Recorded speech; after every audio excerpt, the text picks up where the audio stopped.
Tasers, stun guns, batons, pepper spray. What is the best intermediate tool for self-defense between a harsh word and a gun? Hi everybody, I'm John McLaughlin, chair of the Iowa Firearms Coalition. Welcome once again to another Warrior Wednesday. Last week, we started to dive into the topic of pepper spray. Specifically, if you're going to carry a pepper spray, make sure that it is no more than a year old and that you have practice with it. You know how far it will go. You'll even be prepared if you get a little bit of blowback on you. So some really important stuff. So tonight we're going to dig in a little bit deeper for you and take you through some of the slides that I use when I go out and actually do in-person pepper spray training for groups. And most of the information you're going to see here as I share the screen was developed through Agile Training and Consulting, a gentleman named Chuck Haggard. And Chuck is eventually going to be with us here on Warrior Wednesday. Chuck is what we call the legendary lawman, and he has more experience with pepper spray and training folks in pepper spray than anybody else in the country. So he is our go-to person, and he started Agile Training and Consulting after retiring from Topeka PD, and it was actually his instructor certification course that I went through. And we're going to cover all the options for less than lethal self-defense. And as we're going, if you have comments, what you carry, maybe you've had experience with a taser, a stun gun, some of the various options, please feel free to go ahead and chime in and kind of tell us your experience as we talk about these. So tasers, one option, stun gun, batons, the collapsible like Asthma style baton, and OC spray, which is oleoresin capsicum, which for short we just call it pepper spray. So getting into the Taser world, Taser is a company, it's actually a brand name down in Scottsdale, Arizona, and they have lots of civilian products, and of course you're probably more familiar with watching videos on television of Taser deployments by law enforcement officers. And I think without too much argument from law enforcement, I would say that it's about a 50-50 proposition when folks have to resort to the taser or go to the taser, and the results are 50-50 whether things work or not. If they're dealing with a semi-naked person running around on the street and they get good barb deployment, very effective. Boom, the guy's down.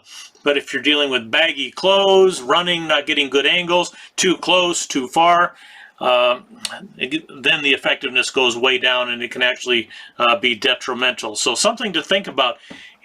If you look at this picture, number one, they got the finger on the trigger coming out of the holster, so even for a marketing photo, that could be very painful. And you can see that a lot of these tasers actually look like firearms, and sometimes in the heat of battle, we've seen cases where officers have pulled out their taser thinking it was a gun, or pulled the taser and they had their gun, one in each hand. Just a myriad of training issues that have to be solved. So if you're going to carry a taser, it is something that you have to train with, certainly as much or even more than you train with your firearm, and either have one or the other, but never both, and never one in each hand. So there's just too many disastrous consequences that we've seen with tasers, and law enforcement officers getting some confusion with the gun. So I'm going to show you some taser deployments, and these are from my friend John Correa at Active Self-Protection, YouTube's #1 guy in the self-defense world. And so you can hear some audio, some badge cam, so we'll just kind of watch this together. Tim addresses him by name. You'll hear it in the badge cam in a minute. It says, hey man, can you sit down? Let's talk, whatever. And I need you to sit down, whatever. Now what's going to happen is he tells him, hey man, back up. And the guy's just not talking with the officer. He's already attacked another woman. So he's going to get a taser up here. And as the guy keeps walking him down, he is going to charge. So our officer tries to tase him, doesn't work, gets his firearm out. He's going to fire multiple shots there as well. Get one more shot here. And finally, that's going to cause the guy to go down. Now, we do have significant badge cam. It does include audio. It's important, so let's listen in. How you doing, Ruffin? Are you fine? Are you fine this morning? Can you just have a seat for me? Can you just have a seat for me? Step back. You're going to get tased, bro. Step back. You're going to get tased. Step back. Step back. You will get shot. Tim addresses him. So there you see an officer running for his life. He went for the taser. The taser was ineffective and had to resort to the firearm. This next one, gentleman's in his house. He's actually in his shower, and law enforcement folks come in and try to resort to the taser. The guy's armed with a knife, and things don't turn out well. Stops working the moment they fire the tasers.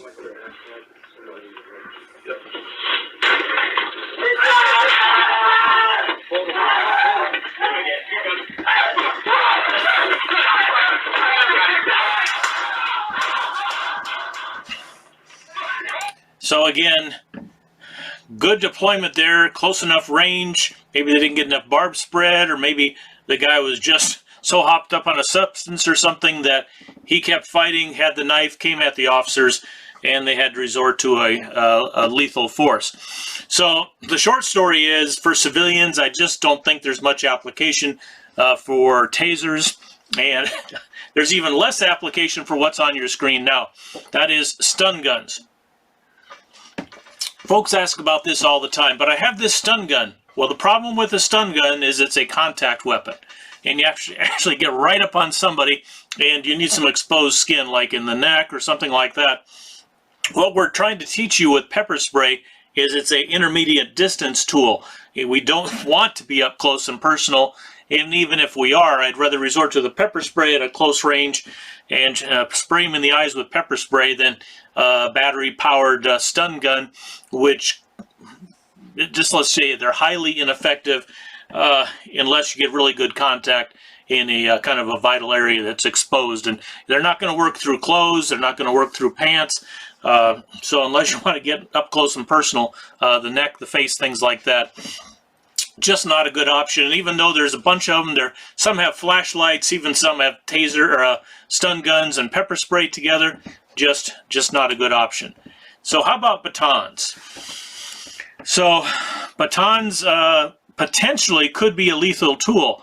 You whip out your collapsible baton, you smack somebody in the head, they fall on the ground, whack their head, or even from the baton strike, and now you've got a major lawsuit for something where you had other options like pepper spray, but you resorted to a baton and they weren't showing you lethal force. So now what?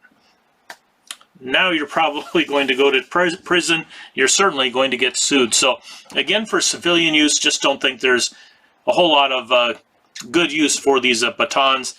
Again, on the civilian side, law enforcement get lots of training, certainly applications for these strikes with batons in this law enforcement world, not so much in our world. All right, wasp spray. And inevitably, every time we teach one of these classes, someone who knows more than anybody else will raise their hand and say, I don't need to spend money on a pepper spray. Wasp spray works great. Really? How many self-defense encounters can you quote? Show us hard data where wasp spray has worked. Wasp spray works good on wasps, not so good on people. So never designed for use on people. It's designed for tiny stinging insects, and it can be very ineffective on humans. And let's say you did spray somebody with a wasp spray, you caused permanent damage to their sight or something like that. Again, now you're talking about lawsuits, potential jail time, thousands of dollars spent, all of that. So wasp spray, no go. Now MACE, everybody's heard of. In fact, MACE is kind of a trade word that has expanded over the years. So the original MACE was actually a chemical irritant called CN, and this has been around since the 1870s. It was put into aerosol form in the 1960s and became known as chemical mace in the 60s. Very popular initially with police departments. Once they got that aerosolized, they could spray it, and it eventually fell out of favor just because of one, wasn't all that effective, potentially had some permanent damage potential on it, and so you'll still see MACE on the market, but it's not that original CN formulation. It's evolved now to basically, excuse me, still have some post-COVID symptoms that I'm dealing with. Kind of like the old cough has come back after not having it for about 6 years. So it's not CN, it is the OC, it is the pepper spray formulation. So here's some classic photos. You see the guys spraying their mace back in California. And one thing you'll see is they're spraying it like hairspray. And as we taught you in the last video, we want you with your thumb on the cap, pressing out and using that thumb as your trigger depressor up there for the top of that pepper spray. Don't do this, do this. Much easier to utilize it that way. So tear gas in personal defense.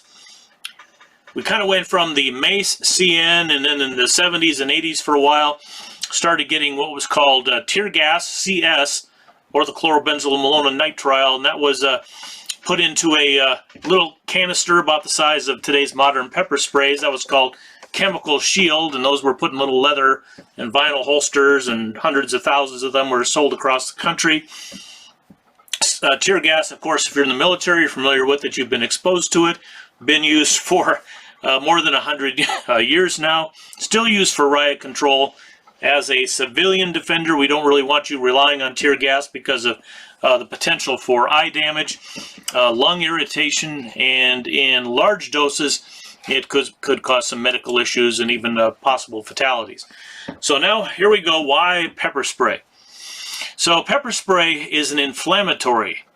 The other agents we're talking about, the CN and CS, are both irritants, chemical irritants, where the pepper spray is an inflammatory agent that dilates blood vessels. It causes some swelling, causes tearing, and of course it causes a little bit of pain because of the hot sauce that's actually in the pepper spray.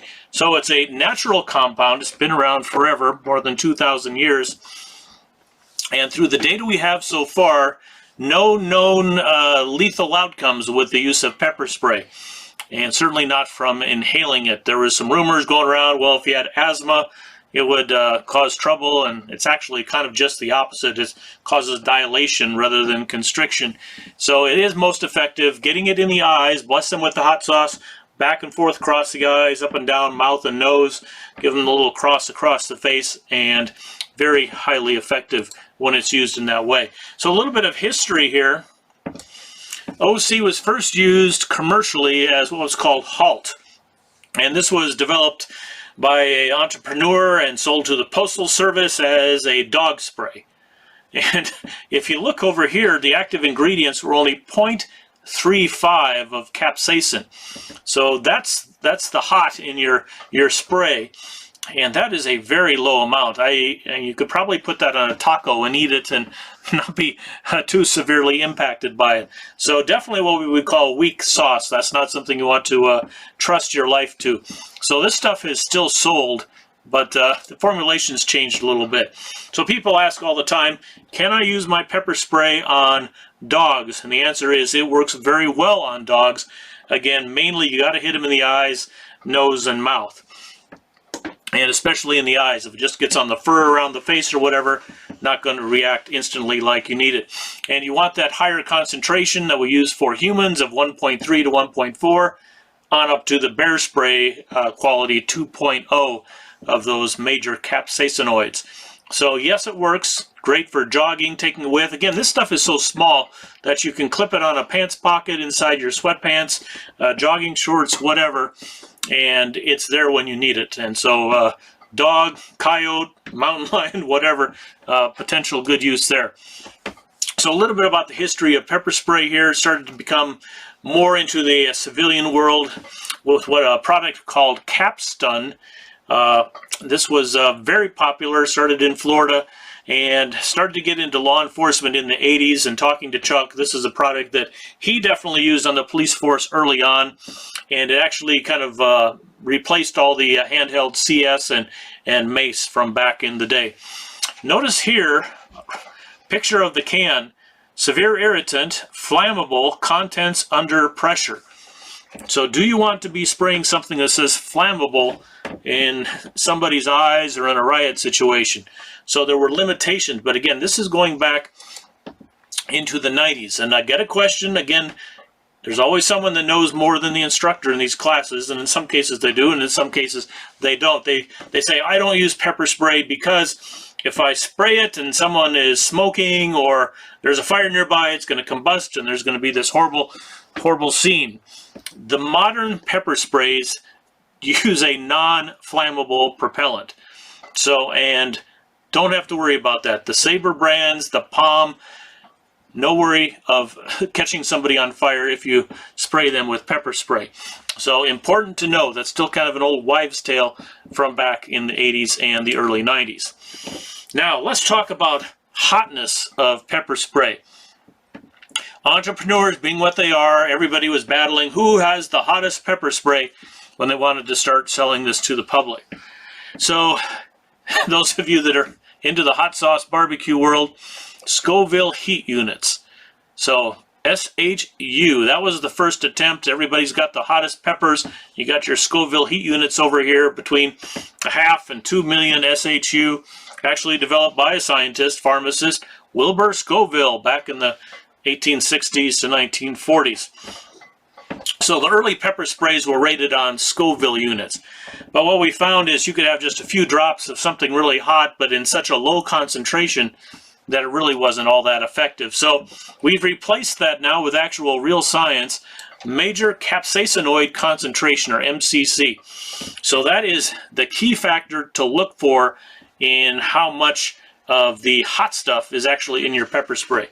So as we told you in the last video, and we've already mentioned it here, for civilian use, 1.3 to 1.4. And if you can't find that information on the pepper spray that you're carrying, in the documentation, online documentation, specifications, go to something else.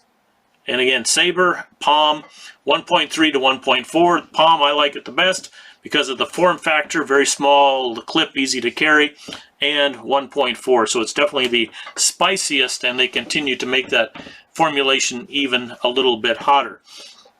You'll still see a lot of stuff on the market around 0.7. Again, that's where we get into that weak sauce.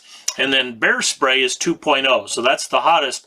But in the self-defense world, 1.3 to 1.4 is kind of the accepted standard. And if you get up, you spray someone with bear spray, we're not going to tell you not to do that.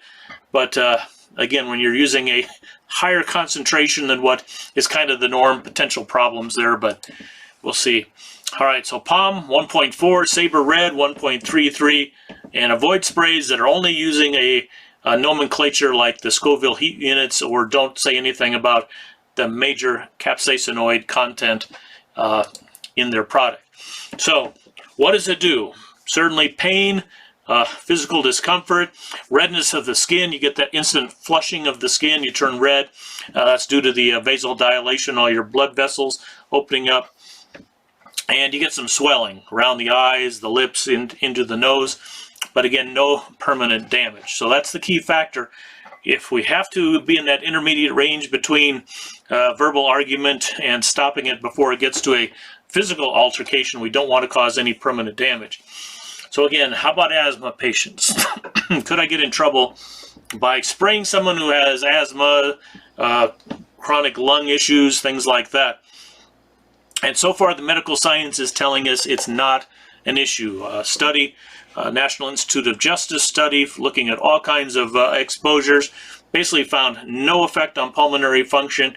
Didn't make any difference whether they were sitting, standing, handcuffs, things like that. So the good news is you can pretty much safely use this across the board and not have to worry about any kind of negative outcomes as far as medical issues. So why do we carry OC spray? Well, first of all, it's not a 100% product. You're going to deal with people that just aren't impacted by it, or may take longer to be impacted by it, but I would say in the range of 90% effective.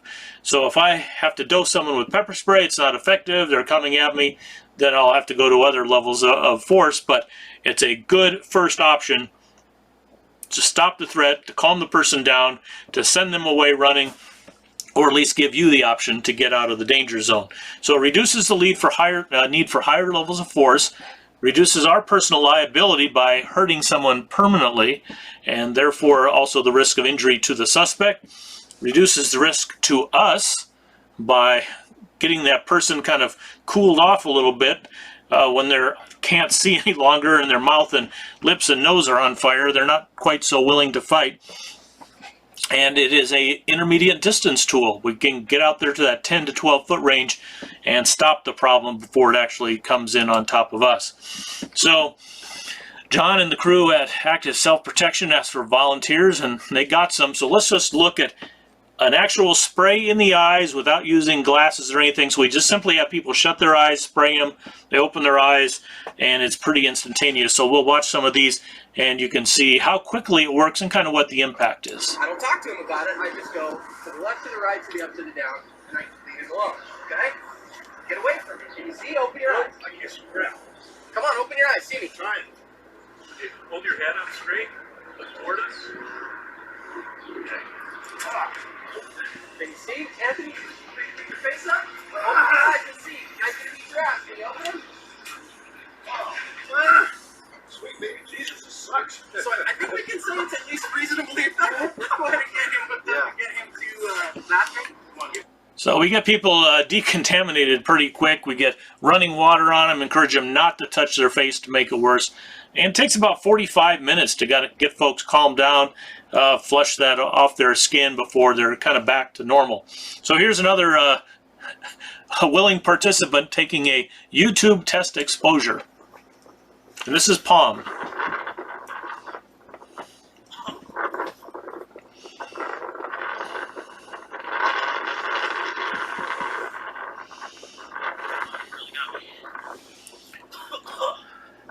So you can see it takes the fight right out of people.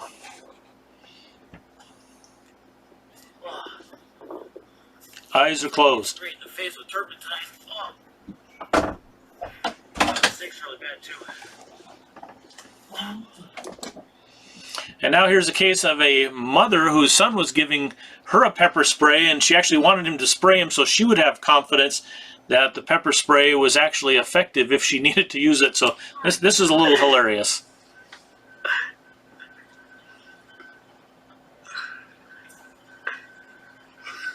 Oh, you opened your eyes, man.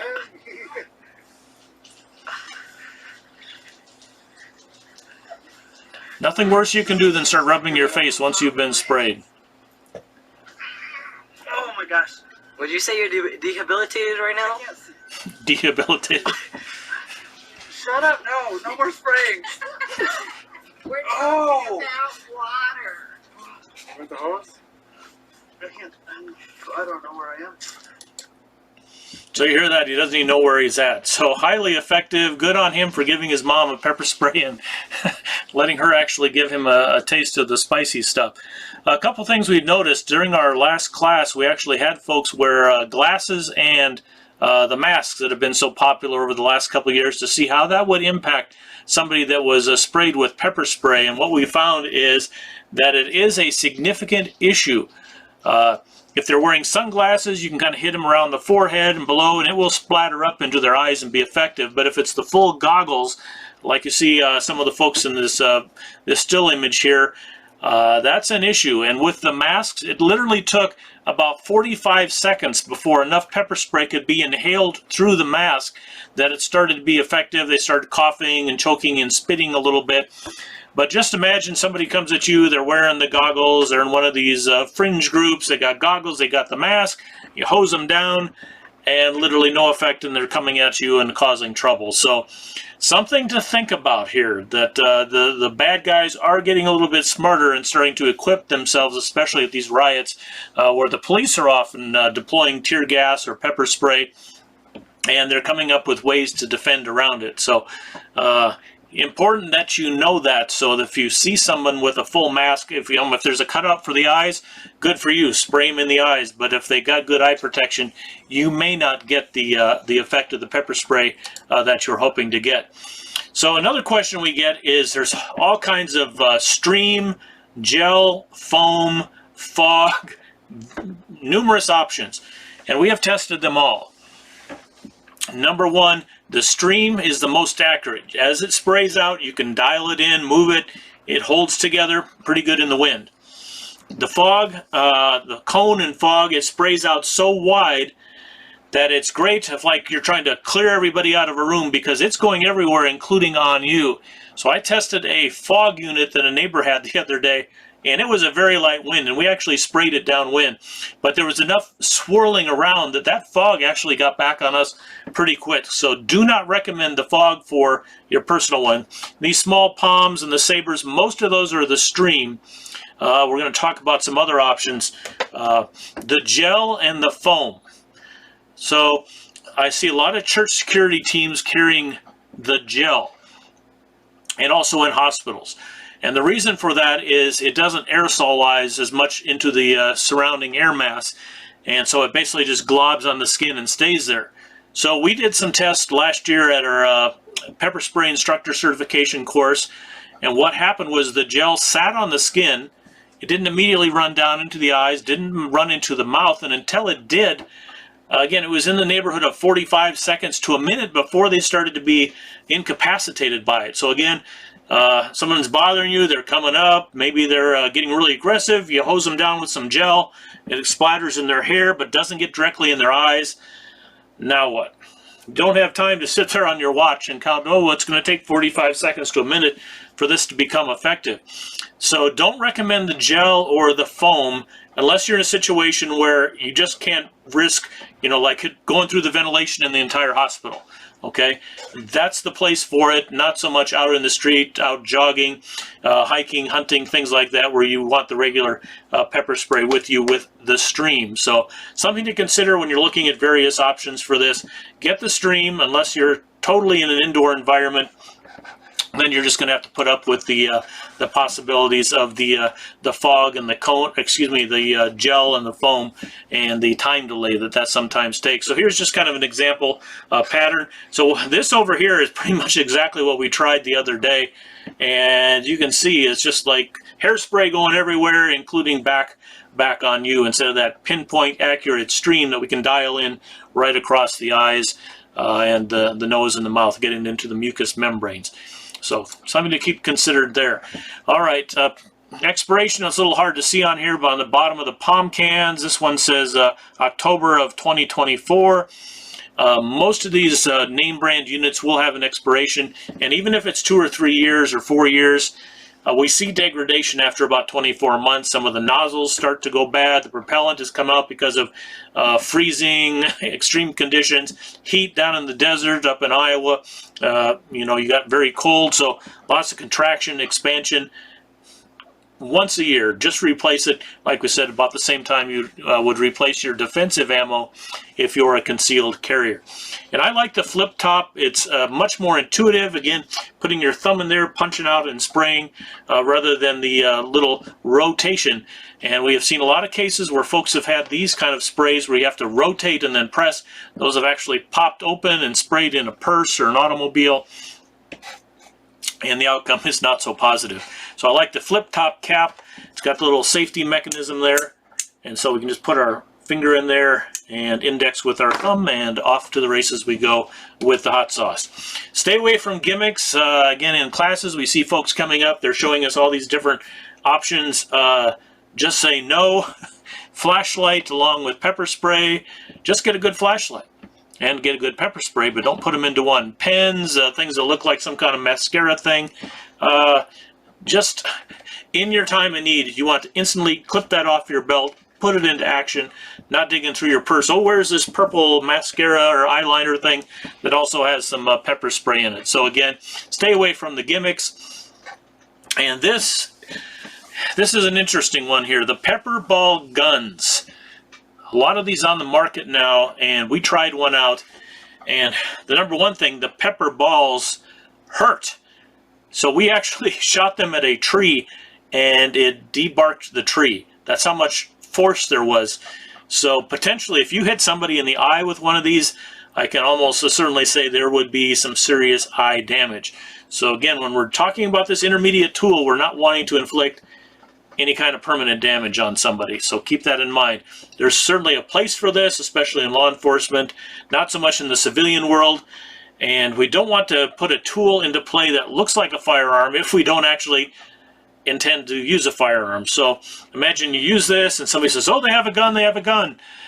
When in this case, it's pepper spray in the pepper ball form. So lots of confusion possible here. Just stick with the form factor that we've been showing you with these thumb caps and the pepper spray that look like pepper spray, and kind of avoid some of these other options. Like I said, unless you have a very specific need for a longer range and something that's going to hit hard, it certainly would leave welts if you hit someone before the pepper balls broke open. So just something to keep in mind. So I'm going to just zoom through the rest of this pretty quick. The second part of our pepper spray classes, we're actually one-on-one or in groups, and we're having people walk up and make some threats or start to try to get inside your reactionary gap. We call this managing unknown contacts. This is something that Chuck teaches, and if you go online and look up a gentleman named Craig Douglas and his company ShivWorks, he exclusively teaches in this close range environment, everything from fighting to tools with knives and such, but he wants you to identify that threat out at a distance if you can. So we call this muck, managing unknown contacts, or what Chuck says is pre-muck. That is actually seeing something before they get inside your reactionary gap. So we watch people and we look for things that don't look right. There's all kinds of books written about this, Left of Bang, things like that, where it can teach you to be aware. But I mean, you're humans, you see things on a daily basis, and when you see something that makes the little hairs on the back of your neck kind of prick up, and especially females, when something doesn't look right, it isn't right, and you need to take action to get out of that situation, or in a case you may have to result in using one of the pepper spray kind of tools. So when you see somebody making glances, quick peeks, or these 360 views. A few years ago, my son and I were in a Bass Pro in Las Vegas, saw a guy doing 360 views around. The next thing you know, he's lifting up his shirt and actually produces a firearm. And I thought, oh no, this is the day. I'm going to actually have to use lethal force on somebody. The guy ended up going up and stealing a holster. He put it on the gun and put it back in his pants. You know, stupid as could be, but he was doing those furtive glances ahead of time, and we spotted him and said, that doesn't look right. And it was really one aisle over from where we were. So it was one of those just a couple seconds where time started to stand still, and you got dialed in, started thinking about your backstop, all the things that you've been trained on just instantly kicked in. And fortunately, it was a case where I had drawn a red line and said, I am not going to use lethal force unless he actually starts pointing in. And I figured I had a fast enough draw that I could stop if anything happened and didn't have to produce a firearm, and ended up security took care of the problem after we notified them of it. So when you're out and about, watch for people that are looking around. They're either concealed carriers or they're bad guys, one of the two. Here's another one, fast walking when it doesn't make sense, or a diagonal path to cut you off. So I'll give you a personal example of this. I was in St. Louis at a national weather conference with a buddy of mine named Bruce, and we saw a guy starts cutting across the street as we're walking back to the hotel, walking diagonal, just decided to cut right in front of us. And as he's walking, he's blading away from us. He's like angling away, and he starts taking his hand and pulling up his t-shirt. And my buddy Bruce says, I think we're going to get robbed. Well, I had a firearm with me at the time, and I said, okay, that guy obviously has some kind of weapon behind his hip. He's turning so he can't see it, and he's walking right to cut us off. And so I just kind of raised my shirt a little bit and started putting my hand on my firearm, and suddenly the guy walking across the street wasn't interested in walking across the street, puts his shirt down, straightens himself up, and goes to the other side of the street. So that was clearly a case where we had been identified as a target, and we spotted it before he got close enough, and we didn't look right to him, he didn't look right to us, and the situation was absolved. And St. Louis, maybe not the safest place to have a weather conference. So how about aggressive panhandling? Chuck calls this shark bump, where folks come up and say, you know, hey buddy, my car broke down, can I use your phone? You know, most of us as decent human beings want to hand them the phone or say, hey, yeah, let me dial the number. And meanwhile, they're saying, wow, that's an iPhone 13. I'm going to take that phone because you just showed me what you have. So we have to be nice, but be firm and say, you know, hey, buddy, can you just step back a little bit? Let me make the call for you. If your car's really broke down, who do I need to call for you? And most times they're just going to walk away. I have had cases where someone has legitimately, you know, lost their phone, broken their phone, and were broke down, but got them to step back, let me make the call, and I'm certainly not going to hand my phone over to them because Now who knows what's going to happen. And here's something I see all the time, like, hey buddy, I just got to borrow a couple bucks. I want to run into McDonald's and grab some food. And my buddy Curtis Gertz at KCCI was excellent on this. He's always such a nice guy. And he said, hey, let me go in and buy you a sandwich. I'll bring one out to you. And usually they weren't interested, right? Because they wanted to see you open up your wallet. And if you just say, oh, sorry, I don't have any money, or you open your wallet, oh, sorry, I don't have enough with me. And the guy says, I saw you when you opened your wallet, and I saw a $20 bill or a $100 bill in there. Now you're moving on to the next step, which you're about to be robbed. So be firm, keep folks at distance. Hey, buddy, can you stop right there? Can you just hold up there? What can I help you with? Can you keep your distance for me now? You're making me a little nervous. Or now with the COVID, say, hey, buddy, I just tested positive. Can you just stay back? So lots of excuses, but unless you practice these things in scenarios, which is what we do in the classes, you're not going to remember these kind of things in real life. So manage the stranger's approach, see it coming, and thwart those potential crimes before they get there. Use your verbal judo to de-escalate, to keep people back at a distance. Be respectful. You don't want to be respectful, especially to gang people, because they will change very rapidly on you. So be calm, be firm, be respectful, and then be prepared to move up the chain if you need to resort to a pepper spray or something. And it's a human tendency to start walking backwards when we're threatened by something. And we don't know what's behind us. And in many of these cases, in fact, John Correa's analysis of more than 30,000 encounters of violence shows that about 1 in 3 times there'll be extra bad guys around. Rats travel in packs, right? So in this case, we want to definitely move laterally or in an arc. So as we're talking with someone, our hands are up here, kind of in that defensive fence, and we keep them at a distance, and we're moving enough that we can use our peripheral vision to watch and make sure there's not other people around. Don't allow a suspect to get into your reactionary gap, what we call the socially acceptable distance. So if somebody's inside where I can reach, that's dangerous, because something can happen so quickly that you're just not going to have an option to do anything to deflect it or get away from it. So keep folks at a distance and have time to see something coming and be able to do something about it. Problems getting inside the reactionary gap, even if they don't have a visible weapon, there's so many things that can be hidden: screwdrivers, steak knives, folks with a bandana, they got a rock tied in there and they smack you with it, and next thing you know, you're semi-conscious on the ground. If you're like retreating from someone and you're walking away, we tilt our heads down. If you just do this experiment, just look straight out and kind of see where your peripheral vision is. It's like right in here. If I tilt my head down, suddenly my peripheral vision is way back here, and I can actually see more. So as I'm going away from someone, I'm doing this, I'm looking down a little bit, and now I can see even behind my shoulders as I'm moving away to see if somebody's actually following me or not. Elevators, something, women especially, creepy guy follows you in, you're opening the door, and you're like, oh, what are you going to do, shut the door with creepy guy in there? No, you're like, oh, hey, oh, I left my car keys, sorry about this, I got to jump back out of here. Get out of that danger area. Hotels especially, oh, crud, I left my hotel key. You just come up with something, but practice these things ahead of time, and don't be fooled by the folks that are wearing the signs that will work for food and all this. In some cases it may be legit, but in many cases it's not. It's that shark bump to see if you'll respond, to see if you'll get a conversation, to see if you'll let them into your reactionary zone, and then now you've got problems. So be careful with that. The book, The Gift of Fear, is a good one to read, and if we're just going to sum this all up, trust your instincts. When things don't look right, most often they aren't right, and do something about it.